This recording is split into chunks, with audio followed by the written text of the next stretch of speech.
Oke ya, kita lanjut ke part 2, yaitu trik menentukan judul proposal skripsi. Nah, ini udah saya buat video sebelumnya, tapi saya akan ulas kembali. Ya, jadi trik yang pertama itu adalah dosen pembimbing. Biasanya sebelum kita mengajukan judul, biasanya kita berpikir siapa yang akan menjadi dosen pembimbing kita. Nah, setelah kita menentukan siapa dosen pembimbing kita, maka kita harus melihat rekam jejak riset calon dosen pembimbing kita tersebut. Di mana kita bisa mengecek? Salah satu yang bisa kita cek, Anda bisa cek di Google Scholar, atau bisa Anda cek di Sinta, atau bisa Anda cek di scopus.com. Tapi yang lebih umum biasanya kalau di Sinta biasanya merangkup semua juga, tapi yang lebih detail biasanya kita buka di Google Scholar. Tujuannya apa? Kita membuka Google Scholar dari dosen pembimbing kita, supaya kita memperoleh variabel atau topik yang terbaru, yang kira-kira nanti ketika topik atau judul itu kita ajukan ke prodi, itu connect, itu disetujui, itu nyambung dengan dosen pembimbing kita. Jangan sampai topik yang kita ajukan itu ditolak, bukan karena barunya tidak bagus, bukan karena tidak bagus, tapi topik itu belum ada atau belum pernah disentuh atau belum dikerjakan oleh dosen kita. Jadi antisipasi jangan sampai nanti riset kita itu tidak optimal. Jadi itu gunanya kita mengecek rekam jejak dosen kita. Misalkan saya akan simulasikan. Kita buka Google Scholar. Ini dia Google Scholar-nya, kita klik. Nah, ini kita masukkan, misalkan kita masukkan nama Saharudin misalkan. Nah, ini dia. Nanti kalau misalkan ada beberapa nama yang sama keluar, dicek saja alamat yang memverifikasi. Ini adalah alamat kampus. Nanti ini misalkan Umat, berarti Universitas Muhammadiyah Mataram. Nah, ini kita klik. Nah, di sini kita bisa lihat beberapa judul yang pernah diteliti. Misalkan ternyata konsentrasi Bapak Saharudin ini adalah pengembangannya misalkan tentang software pemrograman. Nah, berarti nanti topik, kalau misalkan kita ingin mengajukan riset yang berkait yang kita berharap bahwa misalkan Bapak Saharudin ini adalah dosen pembimbing kita, maka topik yang kita angkat itu berkaitan dengan pengembangan media pembelajaran, pengembangan software pembelajaran. Nah, itu yang diangkat. Itu intinya. Jadi itu yang kita angkat. Anda juga bisa melihat tahun kebaruannya. Misalkan ini 2017, ini 2015. Itu tujuan kita mengecek riset. Itu kita bisa mengambil beberapa variabel yang pernah diteliti oleh Saharudin atau dosen pembimbing yang menjadi calon dosen pembimbing kita nanti. Itu yang pertama. Kemudian yang kedua adalah setelah kita mendapatkan judul tersebut, topik tersebut, maka kita cek di repositori kampus. Kita berkunjung misalkan ke perpustakaan di kampus kita, atau misalkan ada basis data yang dikembangkan oleh prodi misalkan untuk mengecek judul-judul skripsi yang sudah pernah diteliti. Nah, kenapa harus cek di repositori kampus? Ini menghindari judul dan topik yang sama. Jangan sampai kita mengajukan yang sudah diteliti oleh orang. Itu yang harus kita hindari. Nah, kalaupun sama, maka harus ada pendalaman atau perbedaan kajian. Bagaimana cara melihatnya? Anda bisa cek skripsi yang sama itu. Anda bisa cek di bagian penutupnya, itu ada saran. Nah, di sana ada saran yang diberikan oleh peneliti, saran penelitian lanjutan. Nah, itu bisa Anda melanjutkan hasil riset saudara Anda itu, sehingga nanti hasil skripsinya dia langsung dijadikan penelitian relevan sebagai landasan riset sebelumnya. Jadi state of the art-nya kelihatan.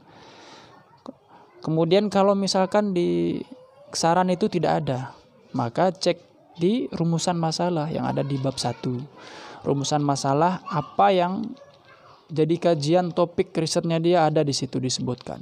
Sehingga nanti bisa menjadi perbedaan. Oh, ternyata variabel ini yang belum diteliti oleh si A ini. Nah, itu yang menjadi riset Anda. Atau menjadi topik yang akan Anda teliti selanjutnya, melanjutkan dari riset yang sudah ada. Itu kalau misalkan sama. Kalau tidak sama ya tidak ada masalah. Yang penting nanti harus merujuk ke trik 3 kalau misalkan judul itu tidak ada. Nah, trik yang ketiga adalah Anda harus mencari referensi pendukung. Jangan sampai mengangkat topik yang referensinya nggak ada. Susah nyarinya. Bukunya nggak ada, paper jurnal nggak ada. Bagaimana Anda mau melakukan penelitian secara ilmiah kalau referensinya tidak ada? Jadi penting sekali referensi itu. Nah, referensi itu bisa bentuk jurnal, bisa bentuk buku. Lebih diutamakan yang bentuknya paper dari jurnal yang sudah dipublish. Jadi nanti buku itu sifatnya pendukung. Jangan menjadikan buku sebagai referensi utama. Terbalik. Yang menjadi referensi itu utama itu adalah hasil riset sebelumnya. Dan hasil riset sebelumnya itu adalah paper yang sudah dipublish di jurnal. Itu yang harus jadi referensi utama. Nah, referensi utama atau pendukung itu ada dosen atau kampus, lebih spesifik kepada dosen misalkan, dia mensyaratkan referensinya harus 5 tahun terakhir. Misalkan sekarang tahun 2020, maka 2020, 19, 18, 17, 16 atau sampai 15. Berarti 15 sampai 2020 itu menjadi referensi Anda. 2014 tidak boleh jadi referensi. Itu kalau dosen mensyaratkan 5 tahun terakhir. Kalau 10 tahun nah tinggal dihitung. Tapi biasanya 5 sampai 10 tahun terakhir itu menjadi referensi. Nah, bagaimana cari referensi itu? Yang pertama saya rekomendasikan adalah Garuda. Yang kedua nanti baru Garuda itu Garba rujukan digital, database seluruh jurnal terbitan yang ada di Indonesia. Kalau dia sudah bersifat online. Kemudian DoAji, di DoAji ini punyanya luar negeri kalau tidak salah, Denmark kalau nggak salah. Nanti dilihat aja kalau misalkan saya salah sebut. DoAji ini Indonesia ada, non Indonesia ada, Inggris ada. Jadi semua bahasa ada di DoAji. Kemudian kalau Google udah jelas ya, ini database seluruh dunia, semua bahasa ada. Senderek khusus bahasa Inggris, ini yang kualitas tinggi. Ini biasanya yang beberapa riset yang sangat bagus sekali kalau referensi kita dicari dari Senderek. Kemudian ada juga Morarev, ini yang untuk Kemenak. Beberapa referensi yang misalkan di Universitas Islam misalkan, cari yang misalkan kajian keislaman, kajian keagama tertentu, maka nanti di Morarev. Ada ProQuest, Ibesco, Neliti, Dimensi. Yang jelas banyak sekali tempat kita mencari referensi, tapi ini ya beberapa yang bisa dijadikan referensi saja. Saya akan melakukan simulasi bagaimana cara mencari, misalkan di Garuda. Kan kita ketik Garuda, hashtag dikti. Atau portal Garuda bisa saja. Nah, ini dia. Ini adalah website portal Garuda. Anda tinggal masukkan kata kunci di sini. Misalkan mencari kata kunci problem based learning misalkan. Nah, ini di search.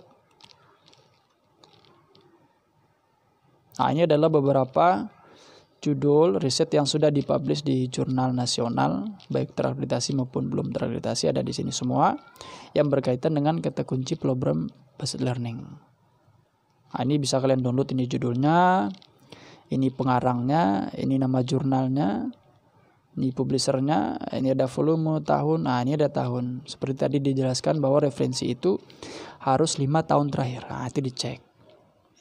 Nah, ini ada abstraknya kalau pengen lihat. Download, kalau langsung ingin download, misalkan full PDF, misalkan kita download original ya, misalkan, atau full PDF dari sini aja, kita download. Nah, ini dia. Kita download. Kita cek.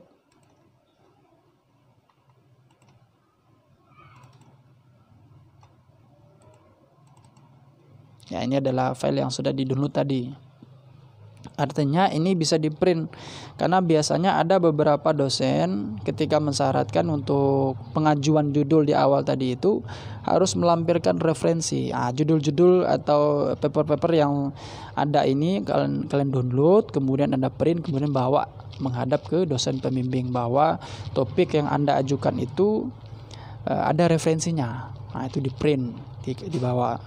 Ada 5, ada 10, makin banyak makin bagus. Ini adalah bisa kalian baca. Ini bisa jadikan referensi. Nanti bisa baca di bagian kesimpulan. Ini bisa Anda baca. Dari sini juga Anda bisa cek, banyak sekali di sini. Yang muncul itu ada sekitar 3.788 dokumen yang berkaitan dengan problem based learning. Ini bisa kalian download. Lantas bagaimana kalau misalkan saya tidak menemukannya di portal Garuda? Anda bisa berkunjung ke yang lain, misalkan ke 2AJ. Misalkan ke 2AJ ya. Ke 2AJ.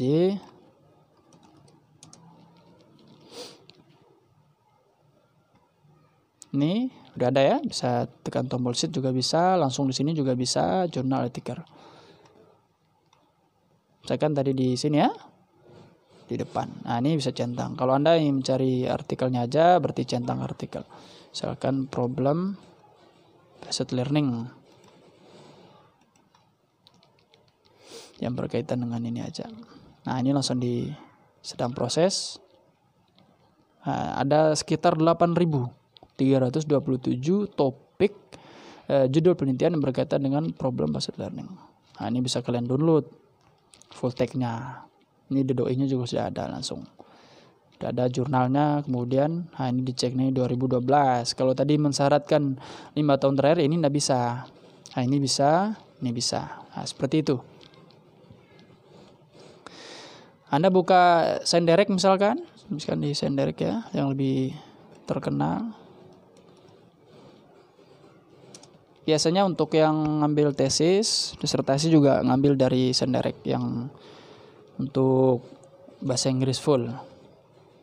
Ini Senderek.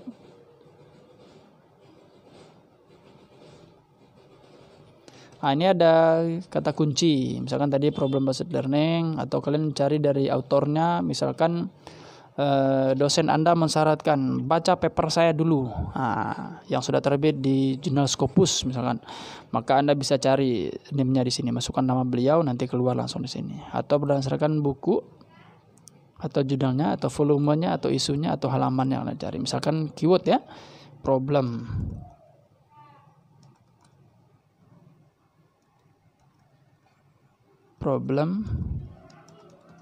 based learning. Enter.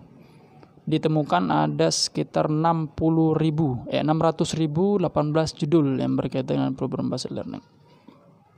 Ini ada yang bisa di-download, ada yang tidak bisa di-download.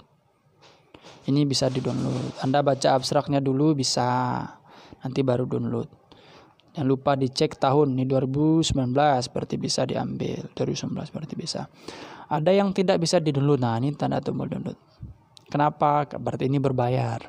Ini tidak. Ini berbayar. Biasanya beberapa kampus besar, misalkan saya dulu ketika kuliah misalkan di Institut Teknologi 10 November Surabaya, sudah bekerja sama dengan Senderek. Artinya paper-paper yang ada di Senderek itu bisa kita download gratis khusus oleh mahasiswa ITS. Di kampus besar yang lain juga melakukan kerjasama. Ada kampus yang tidak melakukan kerjasama, maka munculnya nanti seperti ini. Ada yang bisa download, ada yang enggak. Dan hanya bisa di download, diakses di lingkungan kampus tersebut yang bekerja sama. Jadi dibatasi karena dia berbayar dan biayanya sangat mahal. Jadi itu cara mencari referensi. Cara mencari referensi ya, trik yang ketiga. Yang pertama tadi adalah dosen pembimbing. Kemudian yang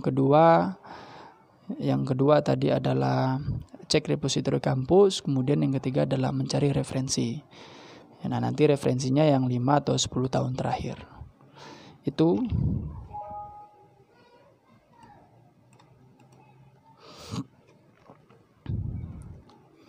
Kemudian berikutnya adalah saya ulas kembali. Pilih pembimbing skripsi, itu yang pertama tadi. Kemudian rekam jejak judul yang diterima. Kemudian telusuri di Garuda atau basis data lainnya.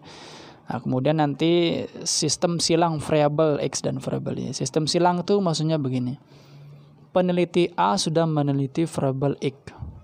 Yang B sudah meneliti variabel Y. Nah, Anda bisa melakukan kombinasi variabel X dan Y. Artinya mungkin riset yang pertama melakukan misalkan forecast, prediksi dengan metode ARIMA misalkan. Kemudian yang satu forecast data yang sama menggunakan metode backpropagation. Maka riset Anda bisa Anda lakukan membandingkan kedua metode tersebut. Itu namanya sistem silang variabel. Misalkan metode si A melakukan riset menggunakan metode jigsaw, si B melakukan metode tim game turnamen misalkan. Maka riset Anda bisa melakukan perbandingan metode yang ini. Karena riset si A ini bilangnya jigsaw bagus, si B bilang TGT bagus. Maka mana yang bagus? Anda harus melakukan perbandingan, pakai komparasi. Membandingkan dua kelas dengan metode yang berbeda. Itu bisa, itu namanya silang variabel. Kemudian kalau secara pribadi saya merekomendasikan penelitian pengembangan. Karena memang riset-riset saya di bidang pengembangan. Jadi itu rekomendasi bagus. Kemudian bangun diskusi ke komunitas skripsi dengan seangkatan, saling diskusi, atau dengan kakak tingkat yang sudah wisuda bagaimana proses riset penelitian dengan dosen pembimbing ini. Anda boleh bertanya, diskusi. Itu salah satu metode kita mengenal dosen. Terkadang kita tidak bisa to the point kepada orangnya, tapi kita lebih dekat kepada orang yang telah mengenalnya. Nah, gitu. Itu proses yang bagus dalam proses bimbingan skripsi, itu bangun komunikasi. Sehingga dari sini nanti ketika mengalami kesulitan, ada teman kita berbagi, ada teman kita yang membantu. Ingat, bukan dibantu, tapi yang membantu. Itu kata kunci yang harus diingat. Oke, itu trik bagaimana cara menyusun atau memilih topik atau judul skripsi yang akan kita teliti. Jika ada pertanyaan, Anda bisa komen di komentar video ini. Sampaikan bertanya yang baik, yang sopan, atau bisa langsung WA ke nanti nomor yang ada di deskripsi. Oke, lanjut kita ke part 3, yaitu cara menulis cepat daftar pustaka.